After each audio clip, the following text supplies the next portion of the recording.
नमस्कार दोस्तों।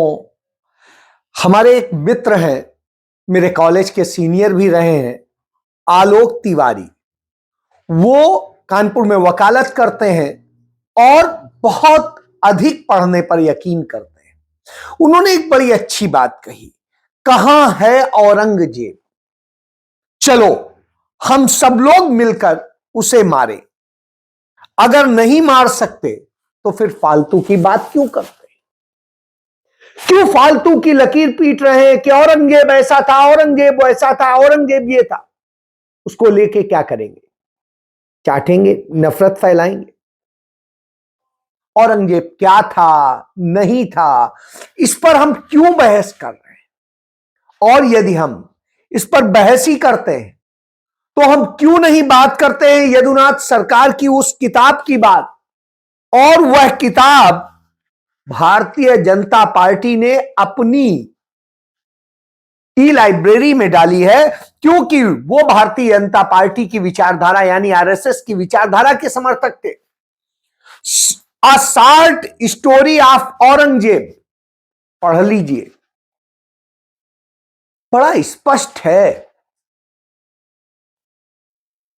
अकबर को लेकर के औरंगजेब को चिट्ठी लिखी थी शिवाजी महाराज ने, और शिवाजी ने जो चिट्ठी लिखी थी उसमें अकबर को इतना महान शासक बताया था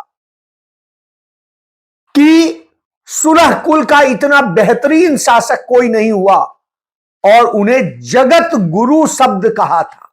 ये मैं नहीं कह रहा हूं, शिवाजी महाराज ने जो चिट्ठी लिखी उस चिट्ठी में उन्होंने लिखा है औरंगजेब को कि आप उनके परिवार से हैं, उनकी संतान है, जो इतने महान अकबर थे। और वह यदुनाथ सरकार ने बात का जिक्र किया है, पढ़िए। नहीं पढ़ेंगे, कभी मुगल कहेंगे, कभी कहेंगे किसी और की बात, कभी औरंगजेब को, लेकिन क्या जरूरत है? जरूरत आज किस पर चर्चा, उस पर करिए ना, वो नहीं करेंगे। इनके मंत्री क्या करेंगे? आज हम इसका नाम बदलेंगे, कल उसका नाम बदलेंगे, परसों उसका नाम बदलेंगे। अरे बदल लो यार, एक दिन लिस्ट बना लो, सारे नाम एक साथ बदल दो, एक नोटिफिकेशन जारी कर दो।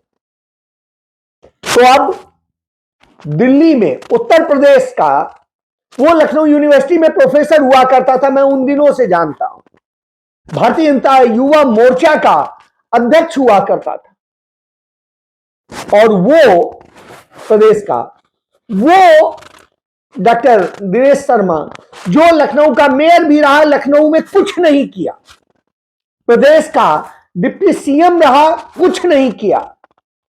उसके लिए लोग कहते थे कि ऐसा गोबर जो न लीपने का न पोतने का। तो अब आप समझ लीजिए कि वो इस किसी काबिल नहीं। वो अब दिल्ली में क्या कर रहा है? राज्यसभा सदस्य बना दिया गया, तो दिल्ली में अपने घर का एड्रेस जो तुगलक लेन था उसका विवेकानंद के नाम पे कर देता है। विवेकानंद के नाम पे बहुत सारी स्ट्रीट बनी।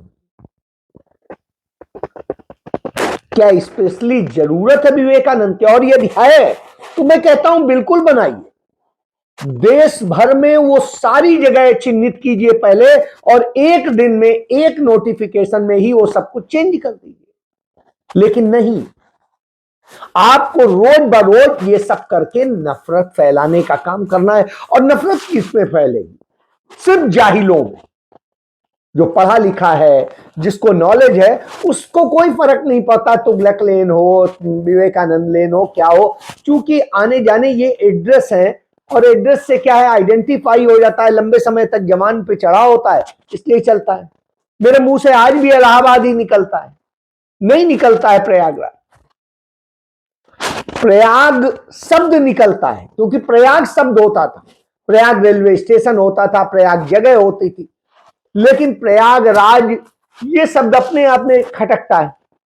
इलाहाबाद जाने कब से सुनते आ रहे हैं, बचपन से वो चल रहा है, तो क्या फर्क पड़ता है? इलाहाबाद होने से क्या फर्क पड़ जाएगा और प्रयागराज होने से क्या? मुझे तो आज तक नहीं लगा।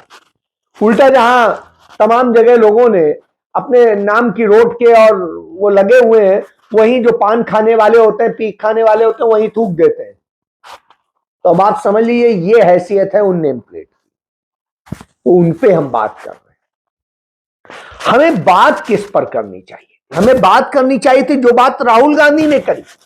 राहुल गांधी मुंबई के धारावी जाते हैं, वहां उन जगहों पर जाते हैं जहां पर यह सिखाया जा रहा है कि कैसे आप अपने व्यवसाय को एक बेहतर रूप दे सकते हैं। जो डिजाइनर सुधीर राजपाल हैं, उनका जो चमार स्टूडियो है, उसमें गए और बड़े सम्मान के साथ उन्होंने अपने स्टूडियो का नाम रखा है चमार स्टूडियो। किस बात के सर? जब आप गर्व से कहते हैं आप ब्राह्मण हैं, आप गर्व से कहते हैं आप क्षत्रिय हैं, आप गर्व से कहते हैं आप बनिया हैं, तो फिर वो क्यों ना कहे? वो किसी से छोटा है क्या?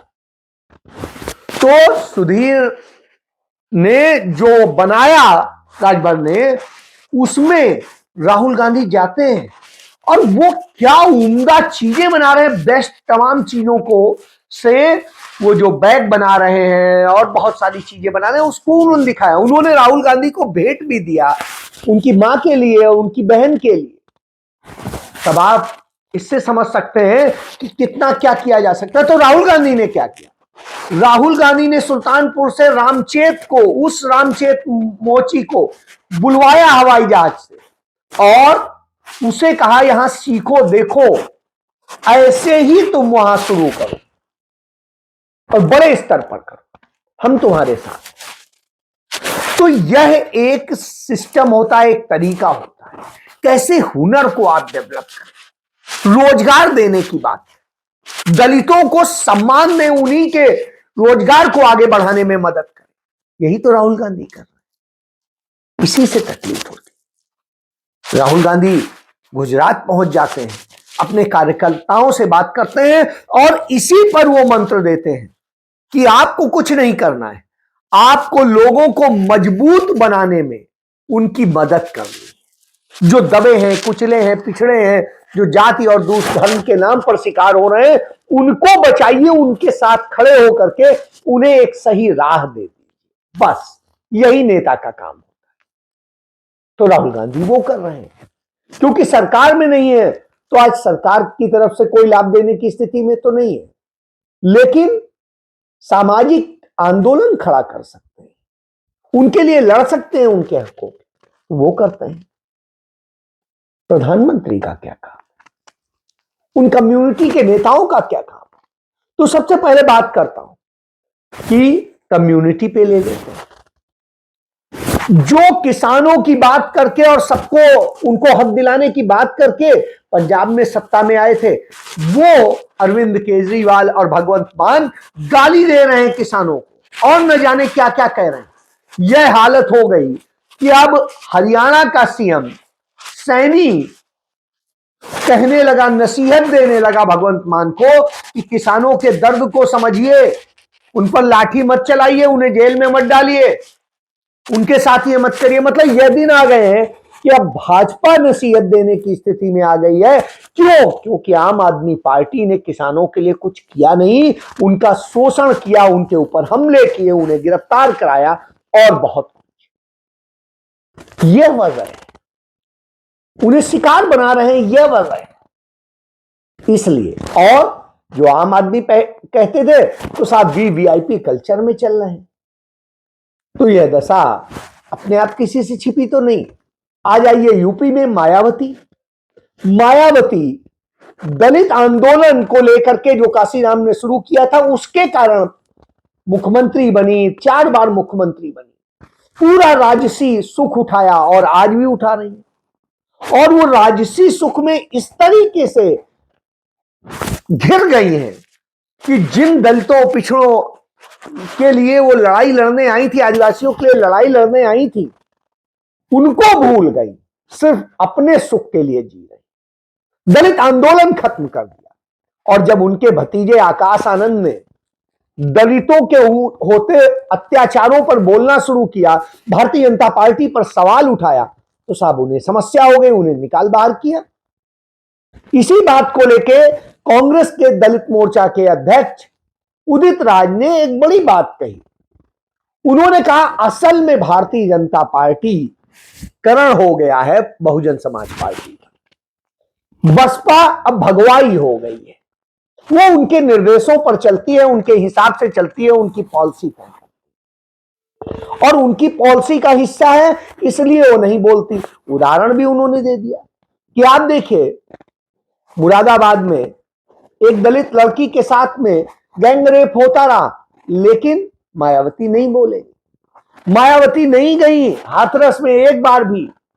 मायावती प्रयागराज नहीं गई जहां दलित बच्चियों के साथ में क्या हुआ। मायावती लखीमपुर खीरी भी नहीं गई और तमाम जगह जहां जहां घटनाएं हुई नहीं गई। न उस पर कड़ा संज्ञान लिया, न बोलती। दलितों के ऊपर अत्याचार होते जाते हैं। अभी रायबरेली में घटना हुई, नहीं बोली। कहां वहां बोल कौन रहा है, कह कौन रहा है, जा कौन रहा है? राहुल गांधी, राहुल गांधी और राहुल गांधी। तो फिर असली हितचिंतक है कौन? राहुल गांधी, कांग्रेस, और तो कोई नहीं है।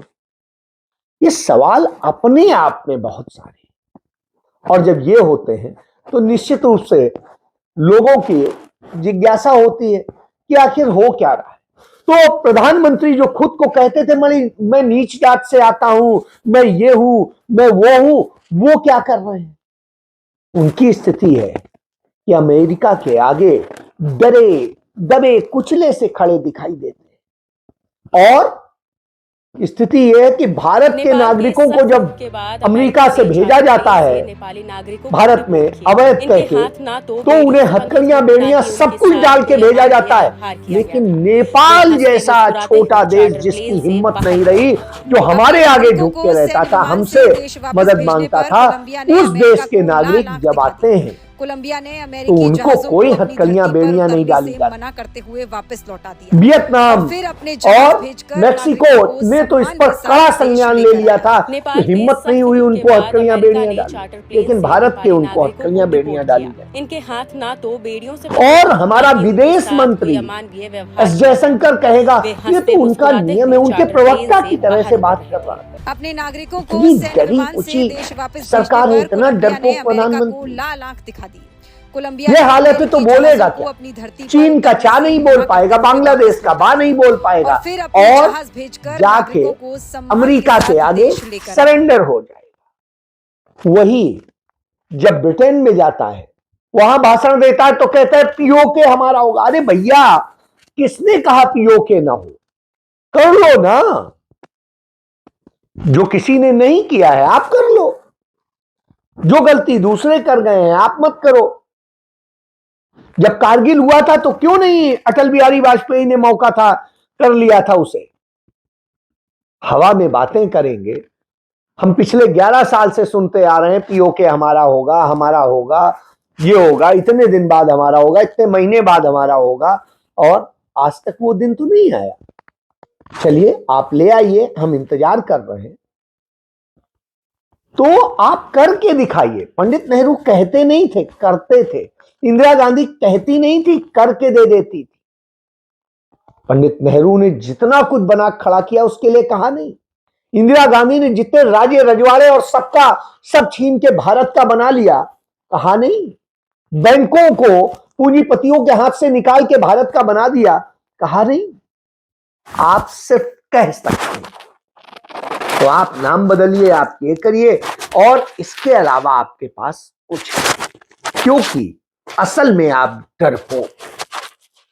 तो ये डरपोक सेना लोगों का ध्यान भटकाने के लिए कभी औरंगजेब, कभी अकबर, कभी किसी की बात करे, लेकिन उस सच की बात नहीं करे जिसकी जरूरत है। और मूर्खता वो लोग भी करते हैं जो अपने आप को तमाम सेकुलर या बताते हैं कि हम उस समुदाय से हैं, तो वो जबरदस्ती उछलने लगते हैं। अरे भाई, क्या जरूरत है उछलने? जवाब दीजिए उस पर जहां वाजिब है, कहने दीजिए। खूब दो अकबर को गाली, हमें क्या फर्क पड़ता है? अकबर हमारा बाप था क्या? अकबर एक राजा था, उसके लिए जितना हिंदू थे उतना मुसलमान थे उतना और थे। उसे अपना राज सत्ता बनानी थी, उसने एक अखंड भारत बनाया था। इन्हें नफरत है इसलिए मुगलों से, क्योंकि मुगलों ने एक अखंड भारत बना के खड़ा कर दिया था, इतना बड़ा भारत जो और कोई नहीं बना सका। क्योंकि बाकी तो राजे रजवाड़ों के छोटे छोटे से कुनबे जैसे राज्य होते थे, वो उसी को अपने को देश कहते थे, राज्य नहीं कहते थे, देश कहते थे। तो जो अपने आप को कोई उज्जैन देश कहता था, कोई पाटलिपुत्र देश कहता था, कोई तक्षशिला देश कहता था, भारतवर्ष कोई नहीं कहता। भारतवर्ष शब्द पंडित जवाहरलाल नेहरू ने, और उसके पहले मुगलों ने हिंदुस्तान बनाया, जो अफगानिस्तान से लेकर श्रीलंका तक था, बर्मा तक था। ये औरंगजेब ने किया था, इसलिए इन्हें चिढ़न है। ये उन अंग्रेजों के साथ खड़े थे जिन अंग्रेजों ने भारत को टुकड़े टुकड़े किया था, उस अखंड भारत को जो मुगलों ने अखंड भारत बनाया। अब आप समझ सकते हैं इनकी चिढ़ क्या है, क्योंकि ये टुकड़े टुकड़े गैंग ही है। जी हां, नरेंद्र मोदी उसी से। जय